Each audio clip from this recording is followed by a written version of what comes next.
सुबह से हमें तस्वीरें दिखा रही हैं। सबसे पहले शिल्पी, हम आप ही का रुख कर लेते हैं। अभी क्या तस्वीरें हैं? सुबह के मुकाबले क्या संख्या बढ़ी है या कुछ कम हुई है?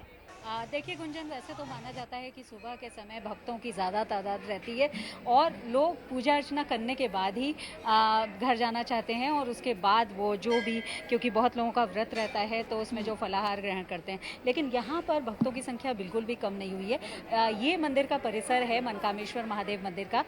बाहर से ही एक एक कतार में, यानी एक पुरुषों की कतार और एक महिलाओं की कतार में अंदर आने दिया जा रहा है, इसलिए अंदर स्पेस अभी दिख रहा है, जबकि बाहर बहुत दूर तक ये लाइन लगी हुई है। लेकिन हम चाहेंगे कि महादेव के दर्शन भी हमारे दर्शक ज़रूर करें, क्योंकि इस मंदिर की जो मान्यता है वो भी बहुत विशेष है। माना जाता है कि मंदिर और यहाँ पर जो महादेव की स्थापना है वो रामायण कालीन है और राम के अनुज वीरवर लक्ष्मण ने यहाँ पर महादेव का ध्यान किया था। जब वो सीता माता को छोड़ करके वन में वापस लौट रहे थे तब उनके मन में ग्लानि हुई और उन्होंने यहाँ उस शांति के लिए महादेव का ध्यान किया। इसलिए ऐसा माना भी जाता है, ऐसा विश्वास है और लोगों का ऐसा अनुभव भी है कि यहाँ जो लोग भी आते हैं उनके मन को शांति पहले मिलती है और मन की कामना तो पूर्ण होती है, क्योंकि मनकामेश्वर महादेव इसका नाम ही है। तो हम चाहेंगे कि एक बार आप दर्शन करें और जो गुड न्यूज़ टुडे के दर्शक हैं वो भी दर्शन करें मनकामेश्वर महादेव के।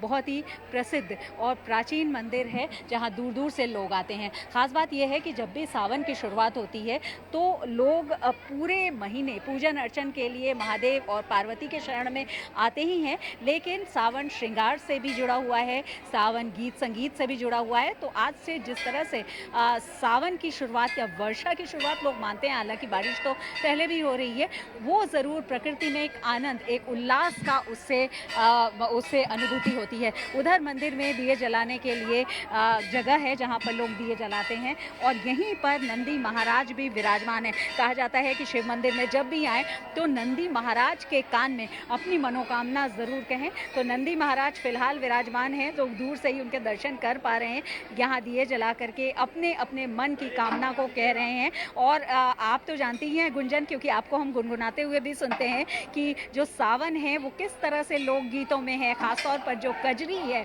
वो सावन में गाई जाती है, जिसमें प्रकृति की का पूरा सौंदर्य होता है, प्रकृति की जो अनुकूलता है वो होती है। तो हम उन सब का भी अनुभव करते हैं। लेकिन सबसे बड़ी बात, देवादिदेव महादेव की उपासना का वो विशेष महीना जो इस बार बेहद खास इसलिए है क्योंकि सोमवार से ये शुरू हो रहा है, आज शुरू हुआ है और सोमवार को ही समापन होगा, यानी पूरे 5 सोमवार भक्तों को मिलेंगे जिसमें वो अपनी विशेष कामना कर सकते हैं। हालांकि पूरे श्रावण महीने में ही हम मान सकते हैं कि महादेव और पार्वती का विशेष उनकी अनुकंपा होती ही है।